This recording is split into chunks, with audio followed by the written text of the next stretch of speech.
काय ग राधा, आज अशी काळजी तर का बसलीस? तपासणीला आली नाहीस दवाखान्यात? ताई, तपासणीला तर जायचंय, पण मनात धाकधूक आहे. चांगलं खाणं पिणं औषध, पुढचा खर्च घरात हातचं राखून खर्च करावा लागतोय. कसं होईल सगळं? वेडी आहेस का? तू एकटी नाहीस. आपल्या सरकारने तुझ्या आणि तुझ्या बाळाच्या आरोग्याची जबाबदारी घेतली आहे. प्रधानमंत्री मातृवंदना योजना कशासाठी आहे मग? पण ताई, ही सरकारी मदत आमच्यापर्यंत वेळेत पोहोचेल का? नक्कीच. पहिल्या अपत्यासाठी 5 ते 6 हजार पर्यंतची मदत मिळते. आणि विशेष म्हणजे कोणताही मध्यस्थ नाही, हे पैसे थेट तुझ्या बँक खात्यात जमा होतात. मग तर कुणाची विनवणी करायची गरजच नाही.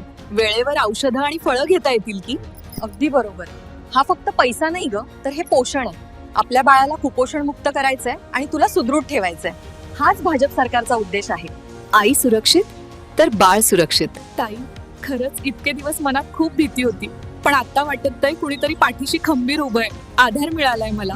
चल मग, उशीर कशाला? आजच तुझी नोंदणी पूर्ण करूया. लक्षात ठेव, वेळेवर तपासणी आणि सकस आहार हेच तुझ्या बाळाचं भविष्य आहे. अशाच भक्कम आधारासाठी आमचं मत पुन्हा एकदा भाजपला.